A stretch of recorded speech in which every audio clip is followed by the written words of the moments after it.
Bueno, ahí está. Feliz sábado.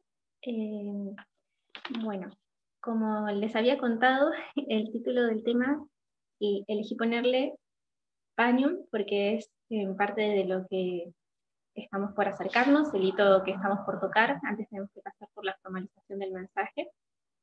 Y puntualmente, de todas las líneas que podríamos usar para estudiar ese tema, hoy elegí la línea que fue un link, una conexión que tuve personalmente mental cuando estaba meditando sobre un tema, entre comillas, muy diferente, ¿sí? Porque estaba pensando y, como había contado antes, por cuestión personal, como a muchos nos está tocando atravesar, ya sea por la pandemia o por otras cosas, como fue mi caso, estamos pasando por tiempos de angustia. Y proféticamente nosotros sabemos que nuestra dispensación es el tiempo de angustia, y lo hemos hablado y lo hemos estudiado de distintas formas, cómo también entender eso nos ayuda a soportar distinto el contexto en el que uno está. Pero sin embargo, a veces, como somos humanos y las cosas duelen, y este proceso es doloroso, si bien uno ya lo sabe, a veces es difícil mantenerse firme, luchar contra eso, en el sentido de lograr estar fuerte más allá de los golpes que tiene que ver este tiempo, no solo en lo que es la parte de la ley y el mensaje, ¿sí? Mantenerse firme en ese aspecto, sino también en simplemente vivir, en tener ganas de levantarse, de hacer la obra que uno tiene que hacer, ya sea cotidiana, y que impacta en realidad para el prójimo y mucho más, y otros planes que realmente estar pensando en el trabajo para el prójimo, en lo que nosotros sabemos que a algunos nos toca el privilegio de ser maestros de otro grupo más adelante, dentro de muy poco tiempo, y hay que prepararse, y hay que estar pendiente, y falta tan poco tiempo, todo pasa rápido. Y cuando nos vienen cosas personales, es difícil a veces estar así despierto y con esa mentalidad. Entonces yo estaba leyendo una historia no una historia, sino buscando algo para leer a la noche. Leí en primeros escritos la parte cuando Elena empieza a contar sus primeras visiones, lo primero que ella empieza a escribir, y cuenta una experiencia de su vida. Y ahora van a ver, tiene relación con el tema. Es que antes de que ella cuente cuál es su primera visión, lo que cuenta sobre su primera experiencia de acercamiento cristiano, es que no fue fácil. Ella, cuando se acerca, se convierte y después se acerca al adventismo escuchando las predicaciones de Miller. En el medio sufre una depresión muy profunda, que algunos quizás ya lo conocen. Iba a leerlo, pero para que no se haga largo, solamente les digo dónde está la cita. Y es en primeros escritos, 12.1 en adelante, van a encontrar esto que ella dice. Específicamente lo que le estoy contando está en primeros escritos 12.1 y 12.2. ¿Sí? Ella cuenta que lo que la llevó a esa depresión, por ahí para uno parece algo trivial, pero cada persona le va a impactar distinto algo específico, entonces no hay que menospreciar la angustia que cada persona pase, ¿no? A ella lo que le pasa es una persona muy tímida, sabemos que ya su vida en sí era una angustia por el accidente que tuvo, su cuerpo era un dolor constante, no iba a poder hacer una vida normal, y todo lo que eso conlleva a esa depresión. Pero cuando empieza a escuchar el mensaje adventista, Dios la llama a que ore en público. Algo que quizás para alguien no tímido es una pavada, pero para ella era un desafío enorme y no se animó a hacerlo. Y simplemente por no obedecer esa voz, cae en una depresión muy, muy honda. Directamente ella dice que está semanas sin tener ganas de vivir, no tenía ganas de vivir, está en una depresión oscura, como si hubiese tinieblas densas alrededor. Y después ella entiende que toda esa culpabilidad y esa forma de interpretar lo que estaba pasando, en realidad tenía más que ver con parte de su propia visión, no es que Dios la llevó a esa depresión. Y tiene una experiencia, un hito, un momento en su vida que la va a marcar para siempre. Ese momento en el que tiene una experiencia con Cristo tan fuerte que cambia todo lo que pasa de ahí en más. Y cuando leí esa parte me hizo pensar, de hecho, después de tener esa experiencia tiene su primera visión, empieza como su obra, digamos. En una historia que está en Josué, que es la que vamos a ver hoy, que es lo que tiene que ver con Jordán a Jericó. Tiene que ver con esto de ese momento de un hito, ¿sí? Lo vamos a ver de forma profética, pero también lo vamos a ver de forma personal. así simples por la hora, voy a hacerlo especie de sermón. ¿Sí? Y Elena, cuando pasa este hito en su vida, cuando pasa este momento, lo recuerda y le sirve para seguir su obra más adelante. Algo que a nosotros nos va a servir también para poder seguir nuestra obra más allá de las circunstancias que pasen. Y yo sé que a muchos de los que están escuchando, quizás uno solo, de hecho ya escuchamos recién en el pedido de oración, al menos hay una persona que siente que está en un momento de tinieblas densas y oscuridad, y debe pesar mucho. Entonces creo que la enseñanza quizás de lo que tenemos hoy pueda servirnos de nuevo para recordar esta importancia de algunas cositas de tiempos más felices que nos van a ayudar a seguir adelante. Y proféticamente también para analizarlo y aprender más de lo que viene con Paño. ¿Sí? Así, bueno, sin más de introducción, voy a ponerme a escribir un poquito en la pizarra.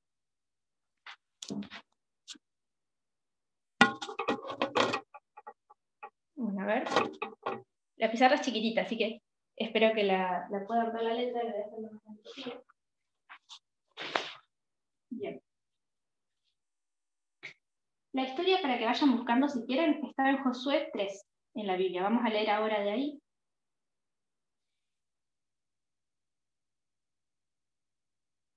Bien. Nosotros sabemos, yo solamente voy a tomar un corte, voy a tomar un pedazo de la dispensación, no toda la línea de reforma. Y esta sería un pedacito de la dispensación en que estamos ahora de los sacerdotes. ¿Está bien? ¿Me dicen si llegan a leer, se llega a entender lo que está ahí? Solo para tener la seguridad. Se ve, sí, la letra y la línea, se ve. Yo no, porque estoy en el celular, no llego a leer nada. Fíjate después si puedes, o sea, tocar la imagen, ¿viste? Y se puede ampliar con el teléfono después. Perdón que es lo más grande que les puedo hacer. Bueno. Entonces nosotros sabemos que estamos en este periodo. No se amplía, no se amplía. Bien. Ahora después, no sé, yo si les pongo a explicar ahora cómo hacerlo, se va a atrasar un poquito.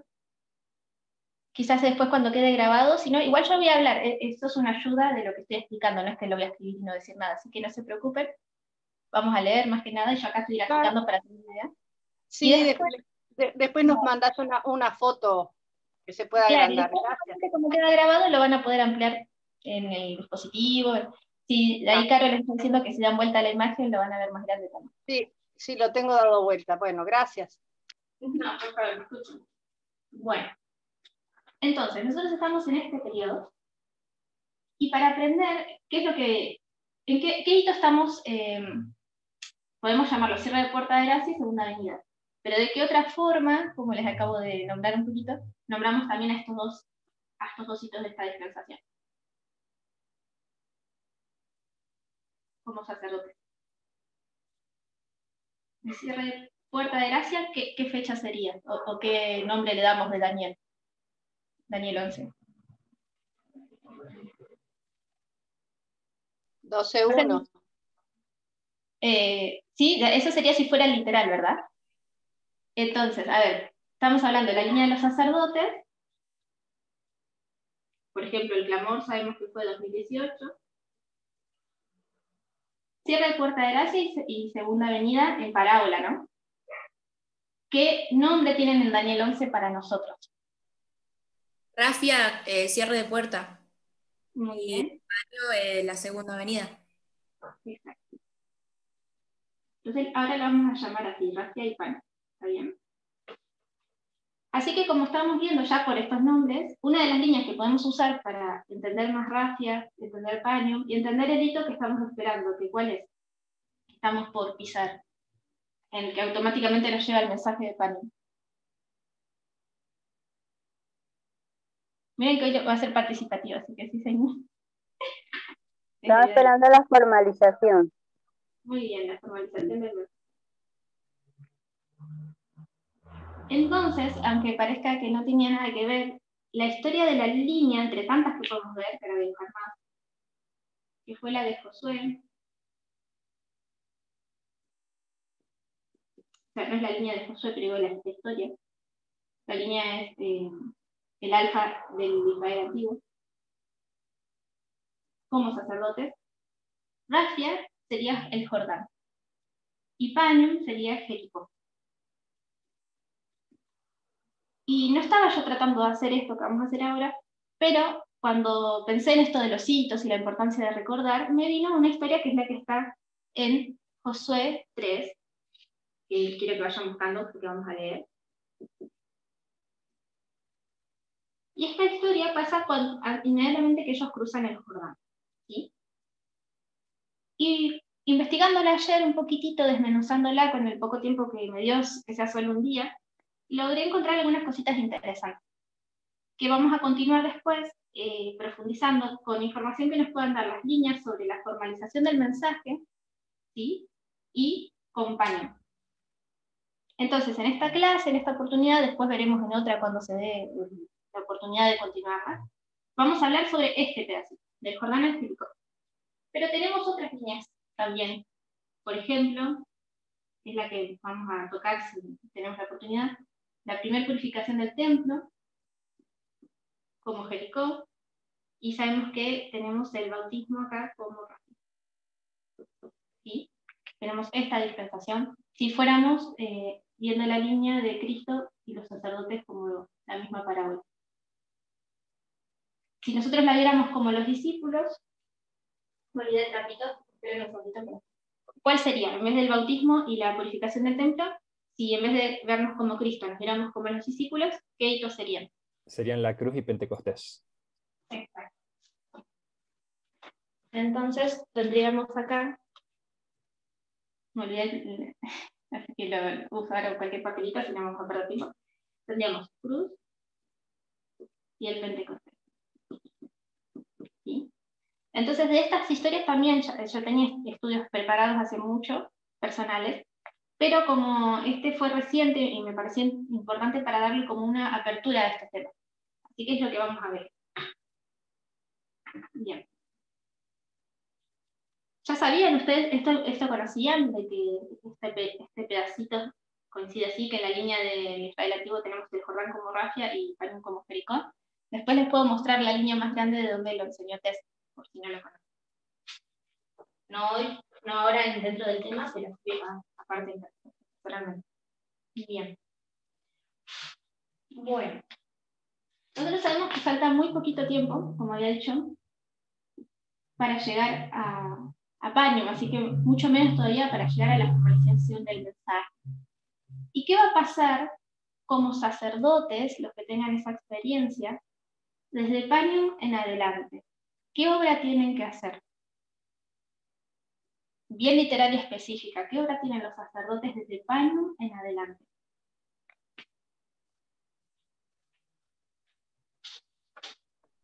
Enseñar a los levitas. Exacto, tienen que enseñar, ¿sí? Y tenemos que enseñar ¿qué cosa? ¿Qué es lo que vamos a enseñar de Paño en adelante? Sin decir el mensaje de forma genérica, ¿qué sería? ¿Dónde vamos a aprender en qué momento exacto, completamente, claramente lo que vamos a enseñar adelante? La formalización. Así que vamos a hablar sobre, en parte con la preparación para esta formalización, que sabemos que en las otras líneas, por ejemplo, acá sería, si estamos hablando de las experiencias como Cristo, son las bodas de Cana. Si fuera en la experiencia como discípulos, sería el aposento alto. Si fuera una experiencia basada en Daniel 12, es el momento de los entendidos.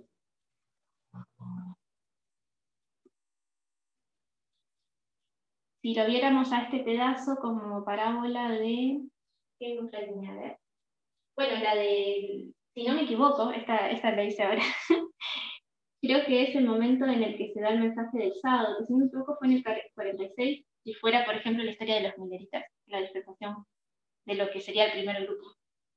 Si no me equivoco. Pero bueno, tenemos muchas líneas para aprender este momento. Y me había pasado que de casualidad puede ser que tengamos entendimiento de lo que sería sobre el año. Así que ya, sin tanta introducción, vamos a leer Josué. ¿Sí? Josué 3. ¿Hay alguien que quiera leer?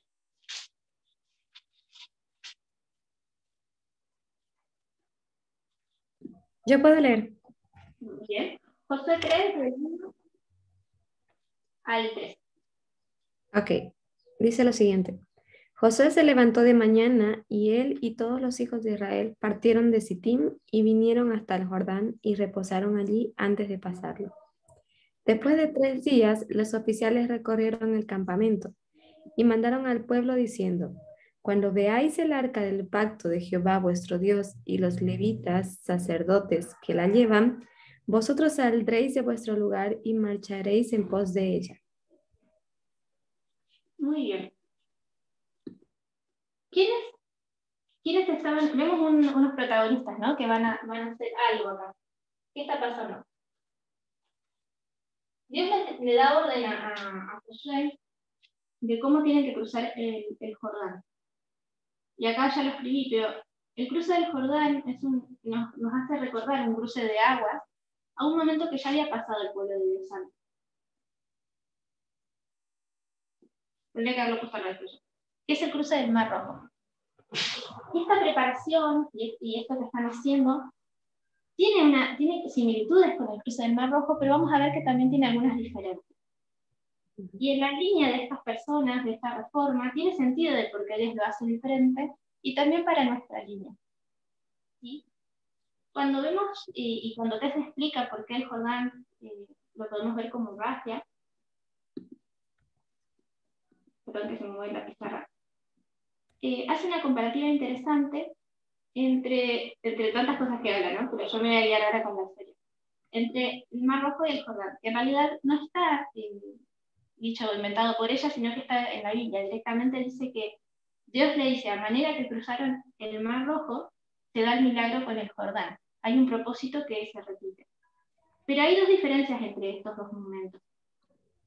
¿Qué diferencias se les puede ocurrir? Por ejemplo, ¿quién lidera el cruce del Jordán? Según lo que ya estamos empezando a leer. ¿Quién es el que se levanta y da las órdenes para el cruce del Jordán? Los sacerdotes y levitas. Bien, pero ¿cuál es el líder? Josué. Tenemos a Josué. ¿Y quién es el líder que está cuando cruzan el Mar Rojo? Moisés. Moisés.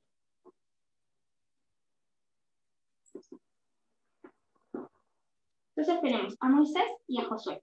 Tenemos dos líderes diferentes. ¿Por qué Moisés ya no es el líder en el cruce del Jordán? Porque ya es otra dispensación, ¿no? Ya hubo cambio de lideranza.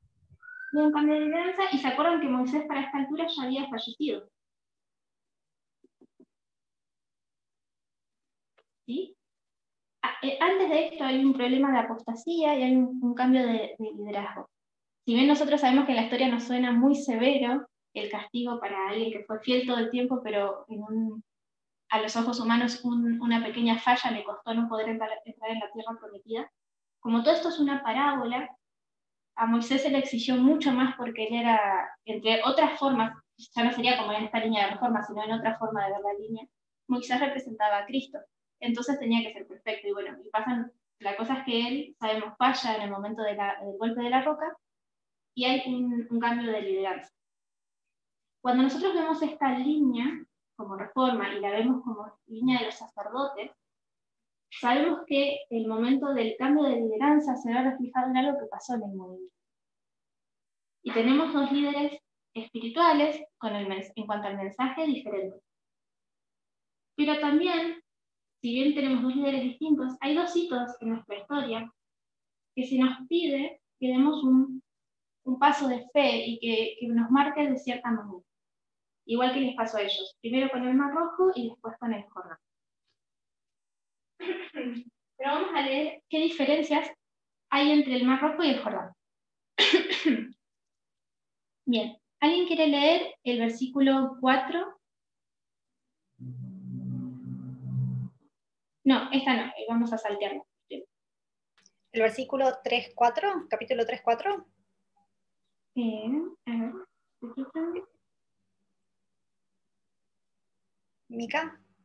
Espera que estaba viendo si vale la pena leerlo así. Yo puedo leer si querés.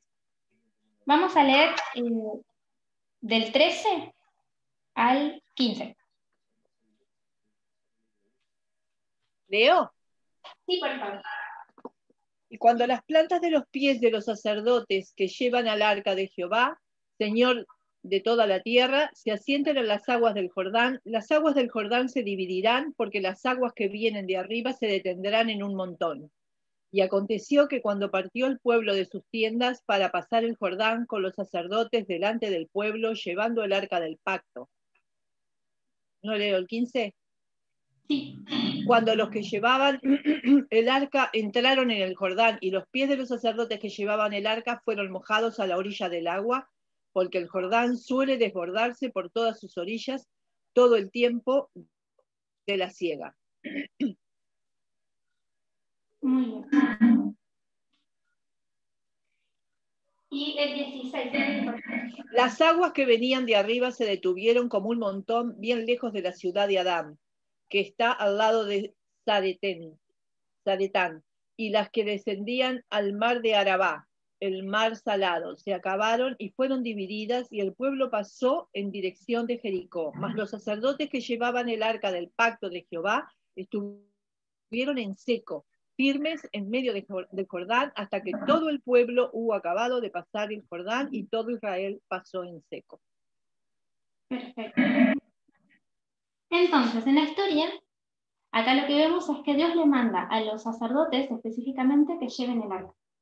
En vez de ser Josué el que hace que se abran las aguas, como fue en el Mar Rojo con Moisés, acá tenían que tener un simbolismo diferente, porque Dios en esta historia, incluso en parábola para ellos mismos, de forma literal en ese momento para el pueblo, les quiere enseñar algo distinto, porque la situación cambió, pasó en el medio de la apostasía en el desierto también, no solo lo que había pasado con Moisés para el cambio de liderazgo, sino que también las personas que están en este momento de la historia no son las mismas que estaban cuando fue el cruce del Mar Rojo.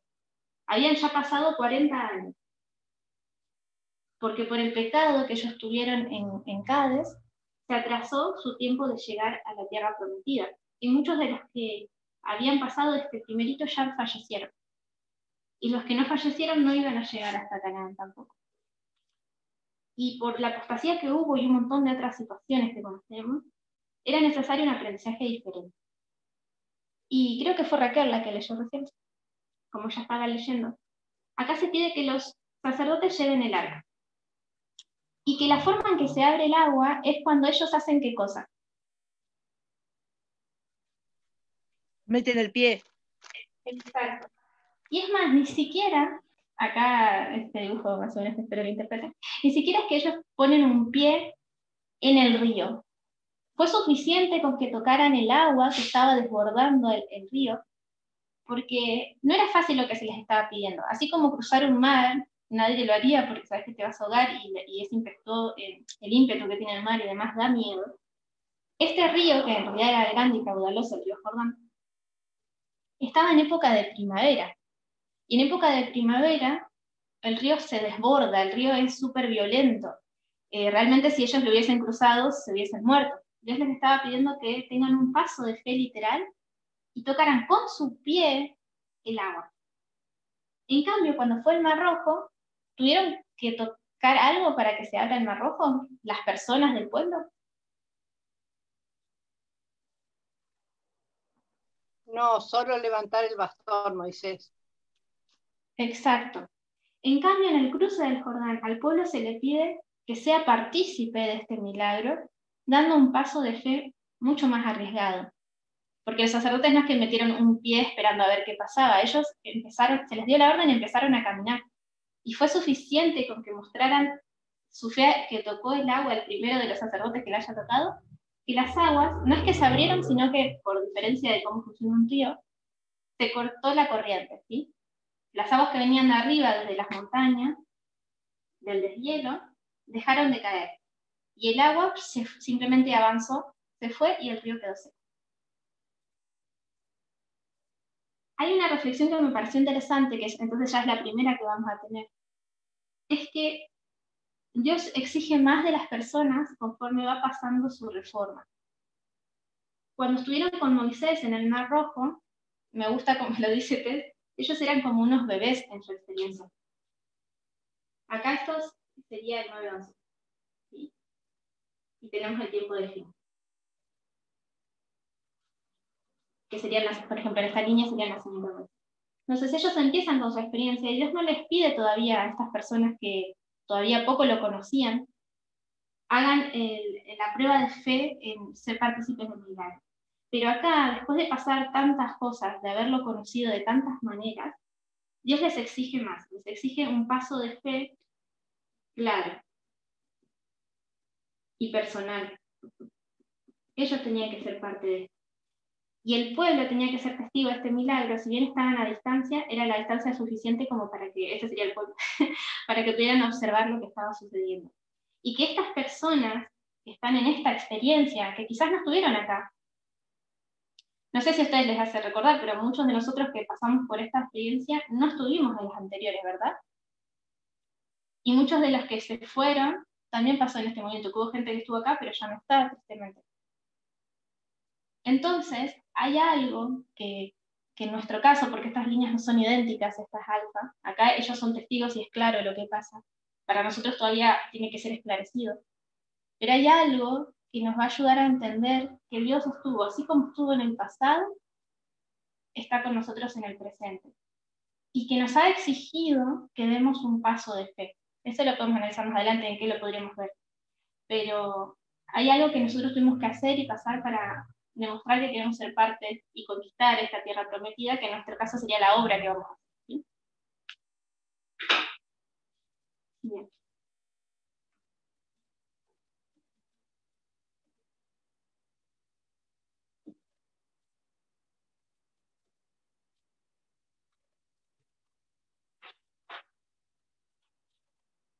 Y acá es donde pasa algo interesante, que está en Josué 4, del 2 al 3. ¿Quiere leerlo alguno? Si no, lo leo yo. Yo lo leo, Mica. Vale. 4 del 2 al 3. Sí. Tomad del pueblo 12 hombres, uno de cada tribu, y mandadles diciendo: tomad de aquí, de en medio del Jordán, del lugar donde están firmes los pies de los sacerdotes, 12 piedras, las cuales pasaréis con vosotros, y levantadlas en el lugar donde habéis de pasar la noche. Muy bien. Entonces, esto que está sucediendo, para que se den una idea, todavía estaban los sacerdotes, voy a dibujar una sola persona, pero todavía estaban los sacerdotes con el arca en medio del río, cuando Dios les manda que tomen ¿qué cosa? Del lugar donde estaban los sacerdotes.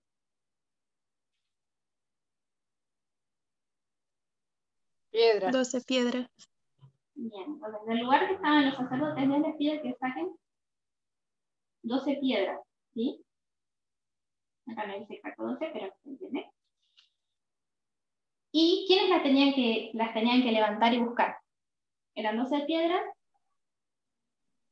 Los sacerdotes. 12 elegidos de cada tribu. Un elegido de cada tribu. Muy bien, entonces eran 12, uno de cada tribu, ¿bien? Iba a levantar esas piedras. ¿Y qué tenían que hacer después? Vamos a ver. Colocarlas en un lugar donde pasar la noche. Hacer un altar donde iban a pernoctar. Bien, nosotros seguimos leyendo en el versículo 5, dice como está diciendo.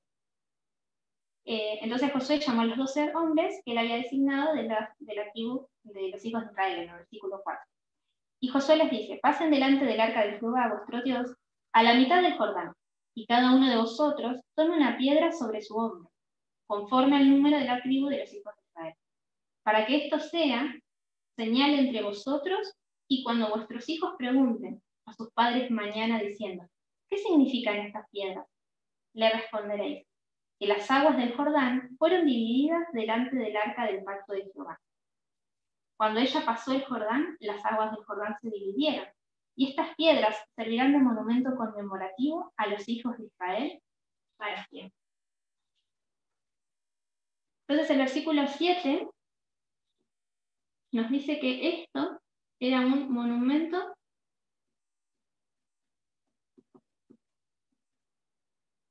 Recordativo. Claro, conmemorativo para siempre, dice, ¿no?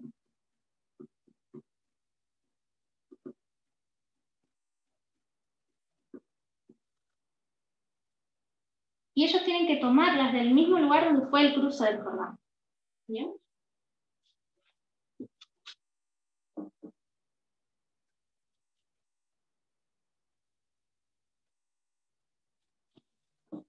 Me voy a borrar.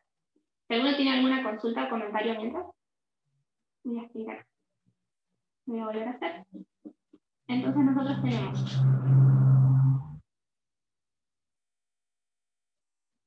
Jordán.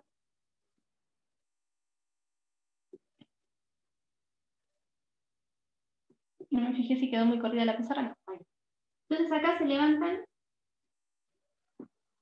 se toman 12 piedras. ¿Sí? Son tomadas. ¿A dónde son llevadas esas piedras? Vamos a ver en el verso 8, si no me equivoco. Sí. En el verso 8 nos dice a dónde llevaron estas piedras que levantaron. ¿Quiere alguno leerlo y contestar? ¿Qué hacen? Las toman. Cada uno toma una piedra, pero ¿a dónde las llevan?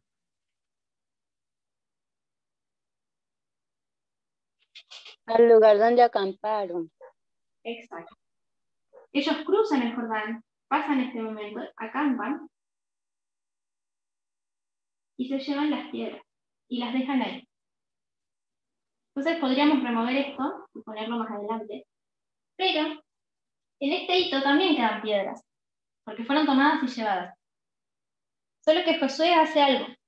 En Josué 4:9 nos dice que Josué también levantó 12 piedras en medio del Jordán, en el lugar donde estuvieron los pies de los sacerdotes que llevaban el arca del pacto y han estado allí hasta cuándo, dice, hasta hoy, ¿verdad? Entonces vemos que tenemos un momento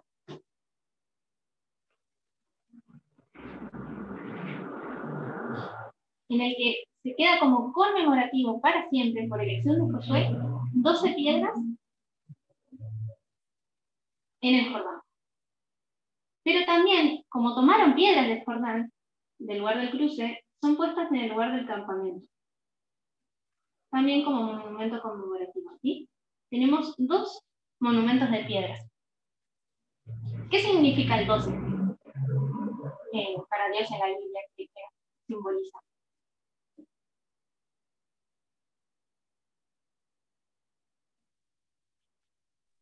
Dos grupos de personas.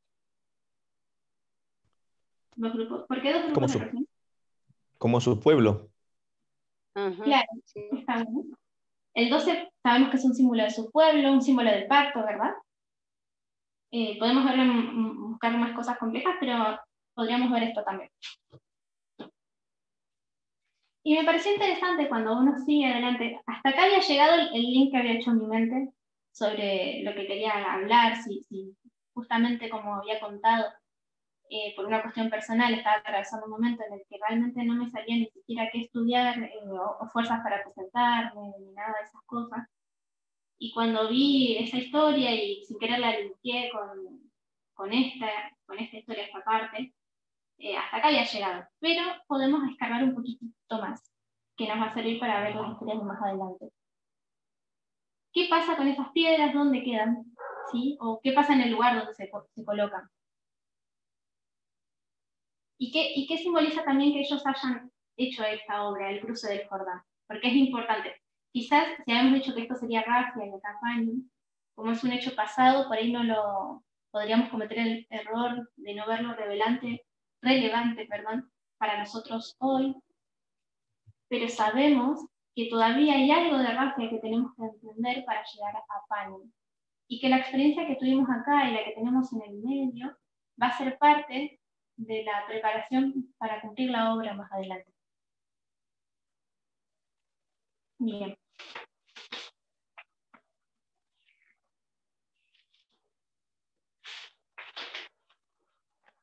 Estoy diciendo qué vamos a hacer. Bueno, en el versículo, si no me equivoco, 23, 4:23.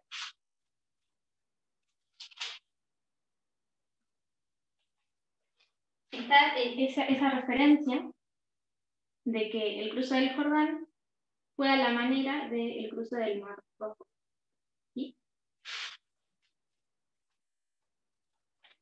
Y es interesante lo que dice, o sea, nos plantea una similitud, sabemos la diferencia, pero hay una similitud en cuanto a qué es igual este momento. ¿Alguno lo encontró? Que fue Dios que separó las aguas. Uh-huh. ¿Y el 24 qué dice? Para que todos los pueblos de la tierra conozcan que la mano de Jehová es poderosa, para que temáis a Jehová vuestro Dios todos los días. Bien. Vemos que la obra que está hecha acá no es solo para las personas que la están experimentando. Dice ahí que es para que todos los pueblos de la tierra, voy a hacerlo parafraseado, conozcan a Jehová. ¿Sí? Que tiene que ver con la obra que a uno le toca hacer. Nosotros tenemos que lograr demostrar quién es Dios, realmente cuál es el carácter de Él y de su reino. Y estos dos hitos tienen una relación con esto. Bien, y ahora vamos a avanzar en la historia. Vamos a avanzar a ver qué pasa en ese campamento. Y ya lo vamos a hacer breve por el tiempo, no se preocupen. Si nosotros seguimos... Disculpa. ¿Sí? ¿Puedo hacerte una pregunta que habías nombrado? Que en el medio del Jordán, Josué puso 12 piedras en donde estaban los pies de los sacerdotes. Uh-huh. Y me preguntaba si, o sea, allí dibujaste 12 al inicio, que eran las 12 que se iban a llevar para cuando pasaran el Jordán y las pusieran en donde iban a acampar. Pero yo me preguntaba por qué no habías dibujado las otras que Josué puso en el medio y si tenían algún significado. ¿Por qué no están, decís? Porque lo nombraste. Claro, en realidad están acá, porque es así. Ellos están, o sea, olvidémonos de este dibujo, ¿no? Lo vamos a sacar. Acá está, perdón que como no tengo tengo un poquito sucia la cámara. Está el cruce del Jordán, ¿no? Supongamos que acá está el arca. Entonces, primero Josué, por mandato de Dios, les dice que tienen que tomar las piedras que estaban donde estaba el arca y los sacerdotes. Y algo que lo iba a hacer luego el énfasis, pero me parece importante, la forma en que Dios dice qué tienen que ver esas piedras, ¿no? Donde estaban los sacerdotes. Si vamos de vuelta a Josué 3, perdón. 3, a ver, esperen que lo hizo porque hice lío con esto. Sí. 3:15. Ese es el cruce, pero en el 2. Bien. En 3:9 dice. Ay, gracias. Mirá. Pero estoy buscando específico. No, 3:12, ahí está. 3:12. En Josué 3:12 dice: tomad pues ahora 12 hombres de las tribus de Israel, uno de cada tribu. Y cuando las plantas de los pies de las... No, acá no está, esperen. ¿Saben qué lo estoy buscando? A ver si alguien lo encuentra por mí. Porque tengo muchas notas y estoy haciendo lío. Es donde Dios dice no que es, las ¿no es el piedras. 4, 8 y 9?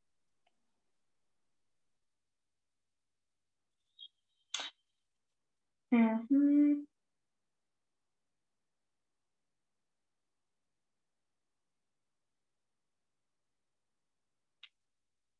Específicamente, ¿saben qué es lo que estoy diciendo? 4:3. Perdónenme, disculpen la tardanza. 4:3. Porque sí, o sea, está bien lo que me están diciendo todos, es sobre este momento, pero era la frase que Dios dice la que me gusta. Dice: tomad aquí en medio del Jordán, del lugar donde están, ¿qué cosa? ¿De dónde toman estas piedras? Donde están firmes los pies de los sacerdotes. Los pies de los sacerdotes. Es un fundamento, es una roca que simboliza eso. No solo va a ser un monumento, sino que fue un lugar donde estaban firmes los pies de los que llevaban el arca de Dios y de los sacerdotes. Y ahora perdón, a lo que me gusta Raquel, si no me equivoco. Ellos toman las piedras, estas piedras que condensaron los sacerdotes, estos fundamentos, y las llevan, y los versículos que me están diciendo recién los hermanos, las toman en hombro 12 personas y una de cada tribu, y se las colocan donde acampan. Por eso había hecho el dibujo acá. Estas piedras las colocan en su primer campamento después del cruce del Jordán. Y después, voy a borrar acá, Josué decide, que es lo que leímos, tomar también piedras que estaban en el río, que simbolizan, obviamente no es las que literalmente estaban pisando los sacerdotes, por eso me parece interesante como lo dice la Biblia. Dice, donde están firmes los pies de los sacerdotes. Elena lo describe como que las quitaron de alrededor, o sea, del espacio del río, porque un río tiene piedras. Pero es interesante cómo lo elige decir acá el Espíritu Santo a través de la persona que lo escribe. Y hace también Josué un montón de piedras en el río Jordán. Por eso es que quedó en el río Jordán y en el campamento. ¿Ahí lo ves, Raquel? Sí, ahora ya lo veo, gracias. No, muy bien. Entonces vamos a seguir y vamos a ver qué pasa en este campamento. Vamos a Josué 5.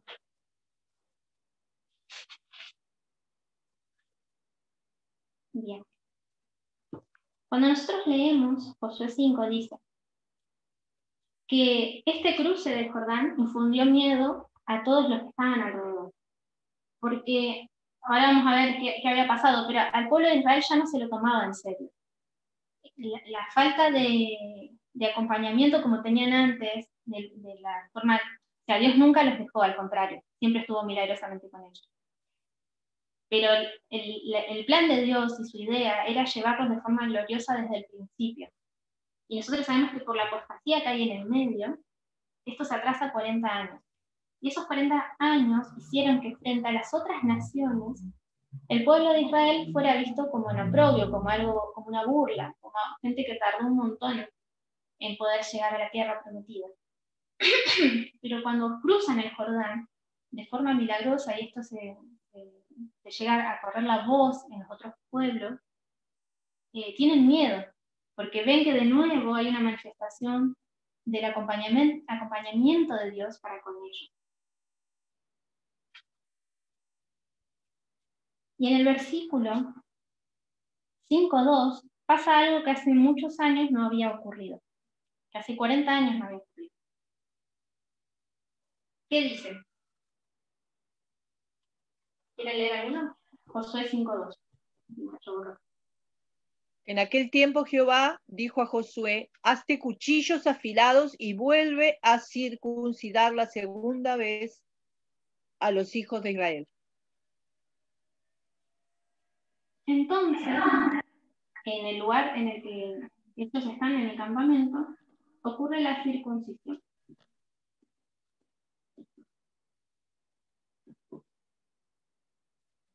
Que por teoría, al menos en este momento, yo voy a marcar la circuncisión en este dicto. Pero también estoy evaluando que podría ser antes, como un hecho separado. Pero bueno, vamos a verlo ahora. Circuncisión creo que lo escribí. Bien. Entonces el versículo 4 nos dice que Josué circuncidó a todo el pueblo. ¿Por qué hizo falta circuncidar al pueblo en este momento? ¿Por qué no estaban circuncidados antes?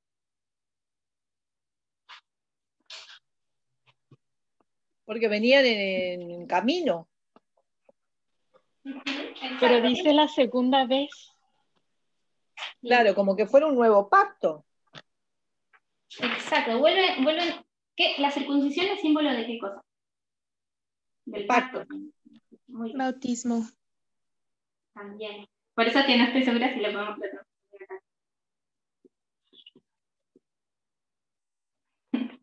Sí, esta es la forma del pacto nuevo que tenemos nosotros, pero los dos significan lo mismo en dispensaciones diferentes. Acá estamos en el alfa, así que es perfecto. Bien. Y estoy buscando, pero me parece que hice lío con las citas. Acá Elena nos va a quedar casi profetas. No sé si, Tania, ¿querés fijarte de las 3 que te mandé? ¿Cuál es la que habla justamente sobre la circuncisión para leerla ahora? Mientras hablo, ¿me harías ese favor? Bien. La circuncisión es, como dijimos, un símbolo del pacto y del bautismo, y había sido cortado por los 40 años que habían pasado. Las personas que pasaron el desierto al principio fueron circuncidadas, pero las nuevas generaciones no lo habían hecho. Y Dios intencionalmente, lo vemos cuando leemos en el Espíritu de Profecía, no les había pedido que se circuncidan. Porque es recién en este momento en el que este pacto y este bautismo es retomado. Y es intencional. Es cuando Dios los vuelve a aceptar, después de que pasan el paso de fe en el Jordán. Y no es lo único que ocurre la circuncisión. Si seguimos adelante, vamos a ver que después de ser circuncidados, pasa algo más. Si no me equivoco, está en el versículo...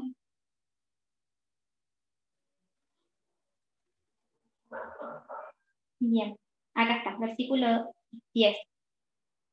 En el versículo 5:10, nos dice: y los hijos de Israel acamparon en Gilgal, y celebraron la Pascua a los 14 días del mes por la tarde en los llanos de Jericó. Vamos a leer hasta aquí. Entonces, en el lugar que ellos estaban, también luego celebran la Pascua, cuando llega el día 14.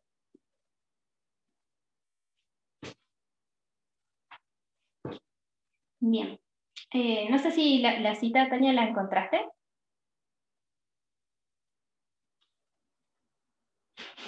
Yo te la busco, Mica. ¿Qué cita es?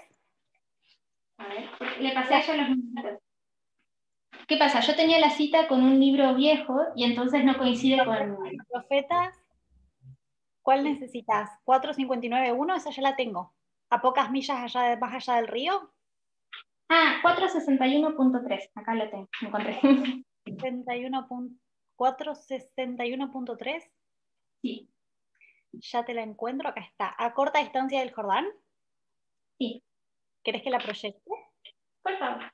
Dale, ahí la proyecto.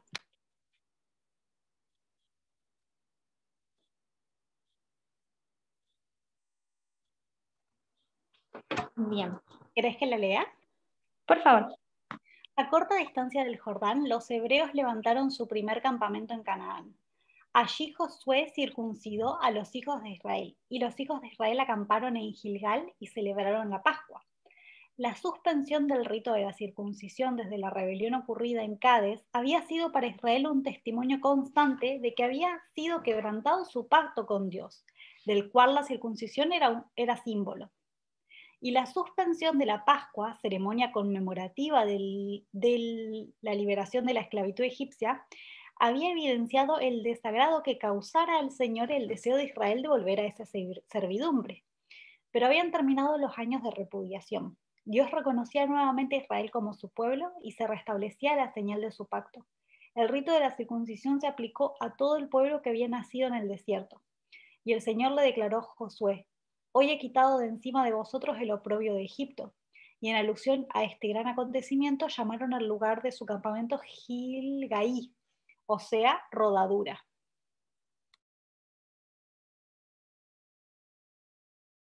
Muchas gracias, ahí está. Bien, entonces lo que vemos en esa cita, que si quieren la pueden mantener los que la tenían, es que este lugar lo llamaron Gilgal.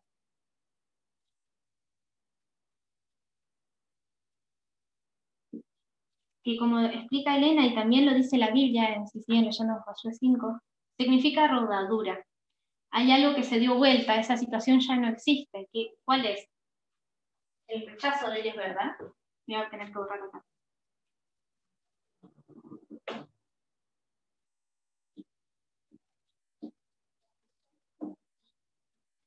El regreso de dos simbolismos del pacto tan importantes como son la circuncisión y la Pascua, demostraban que Dios había quitado, dice, el oprobio de las demás naciones y sobre ellos mismos. Y también que los reconocía como ¿qué cosa? Como su pueblo. Como su pueblo.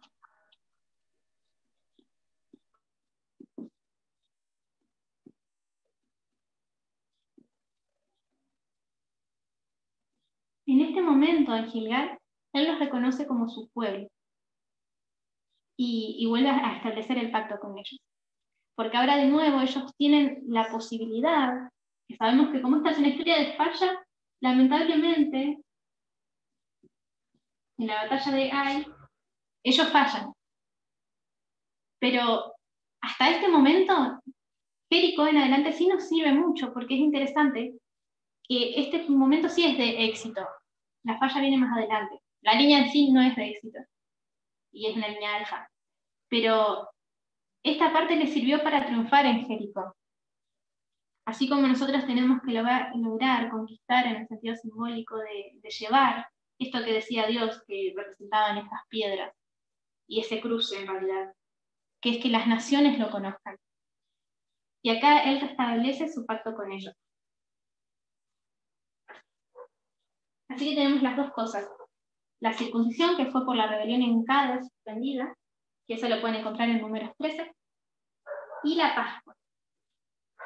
Entonces, yo no estoy segura, y eso es lo que me costó encontrar, si podemos decir que la circuncisión y el momento de la Pascua lo podemos marcar en el mismo hito. ¿Por qué? ¿Qué me hace dudar? La circuncisión es un símbolo de pacto también, pero es un símbolo de bautismo, entonces estoy ahí en duda todavía. El que tengo un poco más de certezas es sobre la Pascua, porque también la podía ver quizás como parte de Rafia, del Jordán, y les explico por qué. ¿Qué pasa? ¿A dónde voy? En este momento quisiera que descubramos en qué lugar podemos poner el campamento de Gilgal. En la línea, ¿sí? En esta dispensación. ¿En qué momento podemos colocarlo? Si es o no un hito. Si nosotros le hacemos un paralelismo,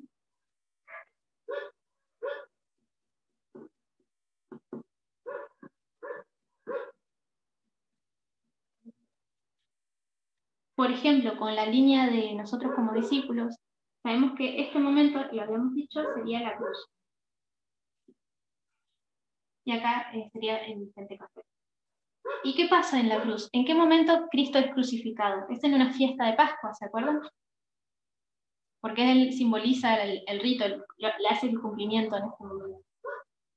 Pero ese fue el único argumento para poder pensar que acá, donde tenemos la Pascua, podría ser todavía dentro del mismo periodo.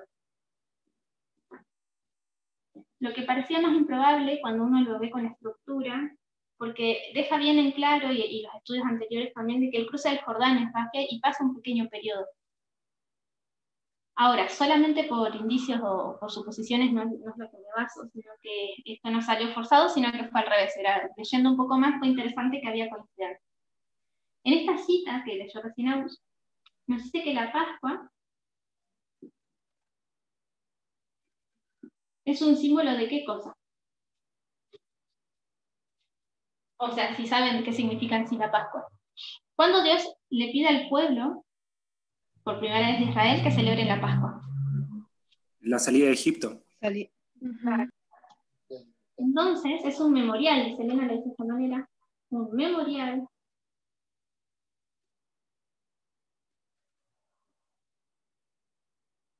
del libramiento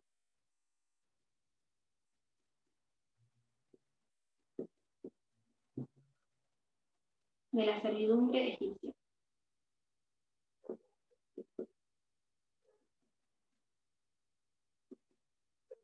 ¿Sí? Me parece interesante que use la palabra memorial, otra vez un hito, un momento importante, del libramiento de la servidumbre egipcia.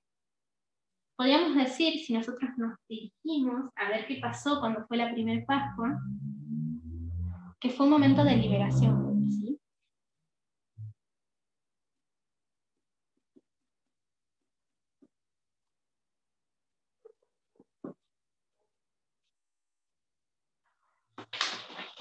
Lo vamos a ampliar un poquito más alto. Ya tenemos una información importante. La Pascua sabemos que significa la liberación que el pueblo va a tener. Que a su vez, cuando Jesús la hace efectiva, es la oportunidad de liberación que tenemos nosotros de la servidumbre de qué cosa. La muerte en la cruz nos libera de qué.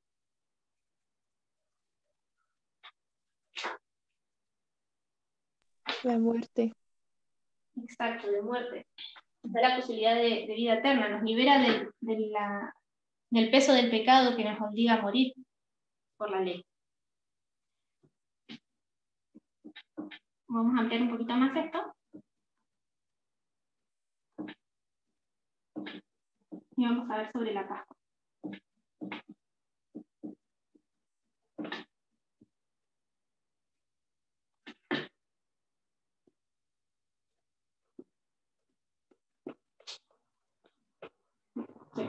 Sí, un poco clarito. Bien. Cuando nosotros vemos sobre lo que es, si buscamos, a ver, hay dos cosas que me parecen interesantes. La Pascua, ¿qué día se celebra? Sabemos que tenemos la palabra liberación, que es su símbolo.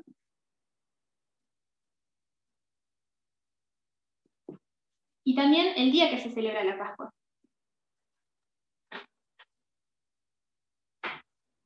Lo pueden encontrar en Éxodo 23:5, que es el día 14, y lo dice acá, lo leímos también en Josué, del primer mes, ¿sí? El día 14 del primer mes, que es tiempo de primavera,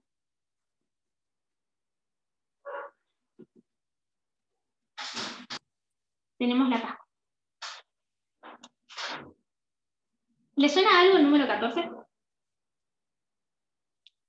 Justo quizás es el argumento más débil, podríamos decir entre comillas, pero el número 14, si alguien quiere buscar Hechos 27, 27, tiene una relación con el hito que estamos por sugerir, ¿sí?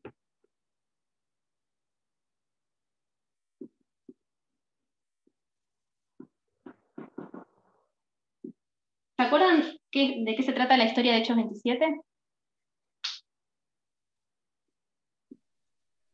De las dos instituciones.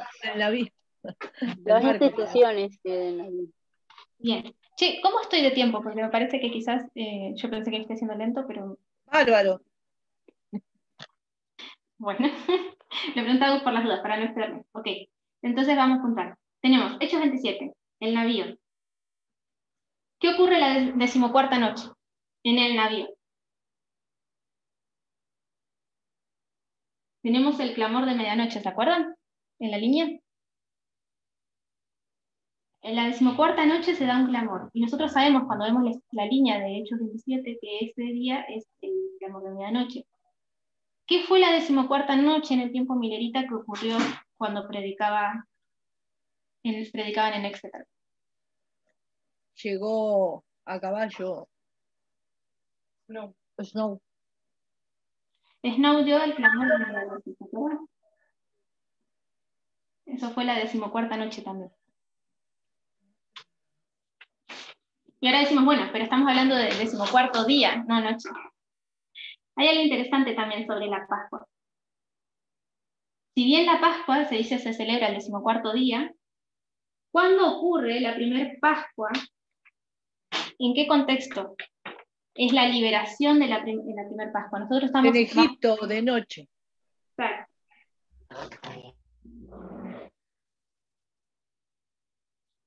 Y específicamente nos dice que fue a medianoche. A medianoche. A ver, creo que tenía que anotado para hacerlo más rápido. Bueno. Acá está. Sí. Éxodo, ¿alguien quiere buscar rapidito? Éxodo 12, 29 al 30. Búsquenlo ustedes y yo lo voy a parafrasear, ¿les parece? Busquen Éxodo 12, 29 al 30. Yo lo tengo. ¿Querés leerlo? ¿Cómo no? Y aconteció que a la medianoche Jehová hirió a todo primogénito en la tierra de Egipto, desde el primogénito de Faraón, que se sentaba sobre su trono, hasta el primogénito del cautivo que estaba en la cárcel, y todo primogénito de los animales. Bien. Creo que me faltó un versículo más. El 30. ¿Cuál? El 30. Y se levantó aquella noche Faraón y él, y todos sus siervos y todos los egipcios, y hubo un gran clamor en Egipto porque no había casa donde no hubiese un muerto. Y es interesante, en medianoche, y si lo quieren ver, y leen todo el capítulo, y el capítulo anterior, Dios les dice, viene la última plaga, que es la muerte de los primogénitos. Dios los prepara al pueblo, hace que hagan la marca de la sangre del cordero en el dintel, les explica que 10 días antes tienen que preparar los corderos que van a sacrificar, tienen que hacer una preparación para la Pascua, y que cuando llegue la Pascua tienen que comer, dice la Biblia, ceñidos vuestros lomos y las sandalias en vuestro calzado en sus pies. Sí. ¿Por qué tenían que estar con la mochila y las zapatillas puestas? ¿Qué iba a pasar? Iba a pasar el ángel de la muerte. Iba a producirse Tenían que irse. Exacto. Y los egipcios y el faraón les iban a pedir que se vayan esa misma noche.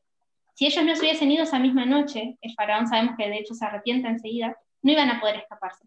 En el caso particular de esta historia en Pascua, ocurre una liberación a medianoche donde hay un gran clamor. Y acá la historia nos dice que la Pascua vuelve después de mucho tiempo a celebrarse en Gilgal. ¿Pueden ver las conexiones con lo que estamos haciendo? Voy a hacer una más. Voy a necesitar borrar acá.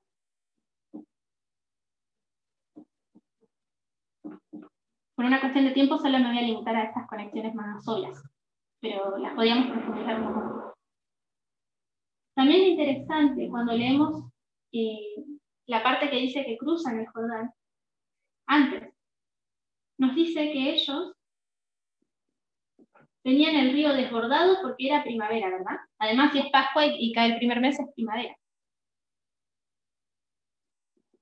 Y en la agricultura, ¿qué pasa en primavera? ¿Qué momento es de la agricultura? La lluvia temprana. Nos dice, en el versículo que estábamos leyendo, dice que era tiempo de la siega.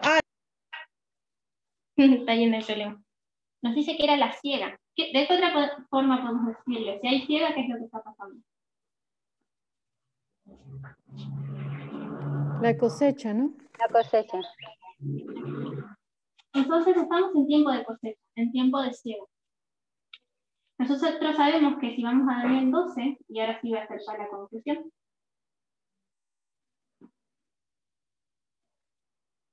el tiempo de cosecha, el tiempo de siega es el tiempo de angustia, ¿verdad? En Daniel 12:1 nos dice que este tiempo, cuando se levanta Miguel, será un tiempo de angustia cual no hubo nunca jamás, ni lo habrá. Pero que en ese tiempo tu pueblo será liberado, dice la Biblia. Y nosotros sabemos que ese momento que dice Daniel 12:1, que hay una liberación,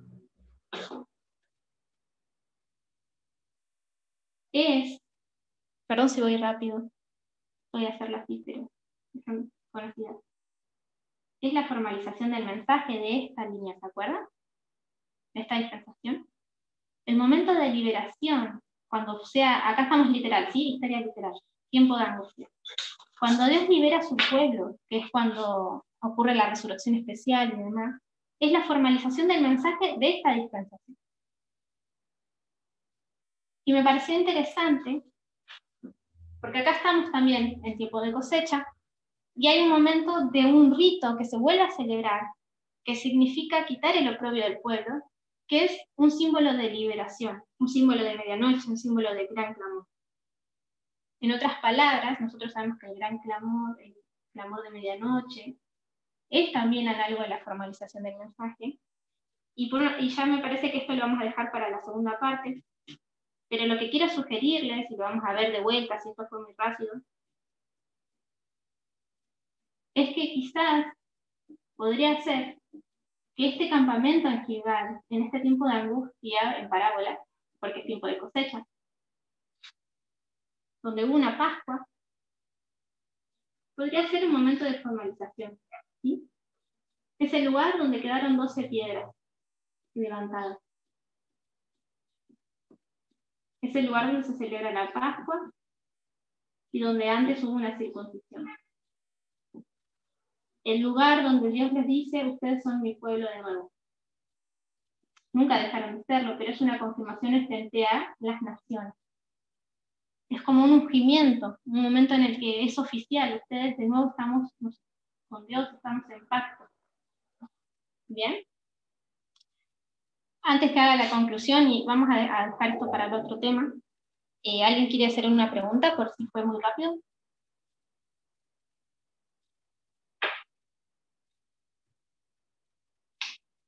Bien. Económica, está bien. No. Entonces lo vamos a dejar quizás para más adelante, las otras ideas, y vamos a concluir. ¿A dónde iba todo esto y qué tenía que ver con el?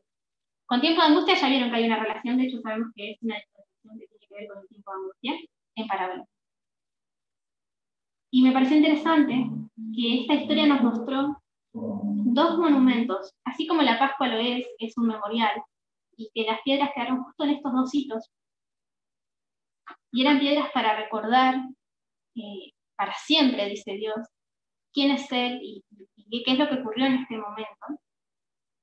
Yo creo que nosotros también tenemos estos hitos, pero no hablo solo de los hitos que entonces quizás esta historia nos esté mostrando, que hay algo del Jordán, de hecho en realidad lo sabemos por lógica, que hay algo de magia y de la formalización del mensaje, que obviamente tiene que ver con lo que pasó acá, y eso nos va a ayudar a entender qué tiene que pasar en Pan, qué tenemos que decir. Obviamente que estos hitos, estos memoriales, nos van a servir para entender y para saber cuál es nuestra hora. Y acá me pongo un poco en personal. Bien.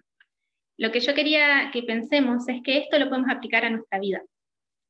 Nosotros en nuestra vida, así como le pasó a Elena, que tuvo un momento espiritual y eso le dio fuerzas para cuando se encontró con oposición de las personas y con su propia depresión, para luchar contra eso y seguir adelante y hacer su obra, nosotros, así como lo vamos a encontrar proféticamente como grupo, en tu vida, en mi vida, tenemos hitos, tenemos esas piedras del Jordán que están levantadas. Ese momento que quizás ahora no estáis pasando, ¿sí? Que quizás solo pase una sola vez, en el que tuviste una confirmación del poder de Dios, de quién sos vos, de cuál es el mensaje, de que esta es la verdad.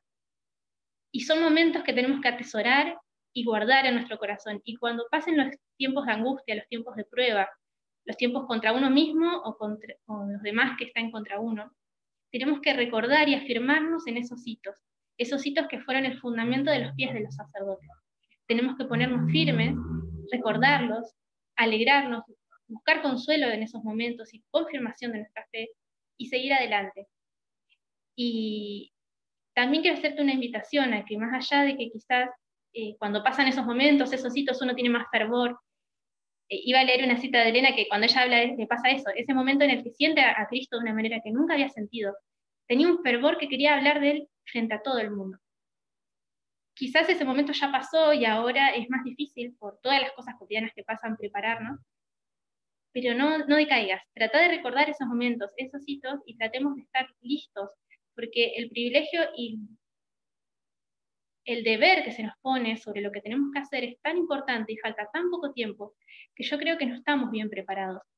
Y tenemos que lograr mirar esos hitos proféticos, pero también los de nuestra vida, y ver qué dones Dios nos dio para poder trabajar para Él. Así que bueno, esa era mi invitación, y quizás este tema lo vamos a desarrollar más adelante con más pausa y vamos a ver más cosas, pero si yo tenía un mensaje o si era lo único que podía decir en ese momento fue esto que acabo de decir.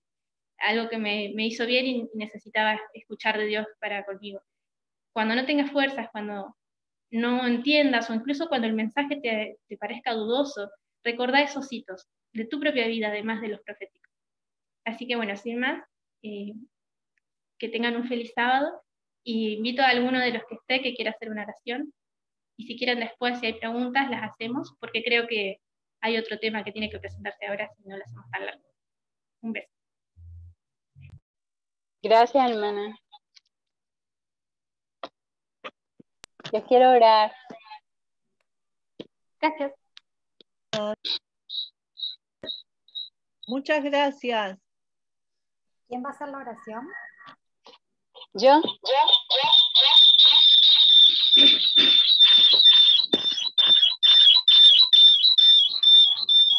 Oremos.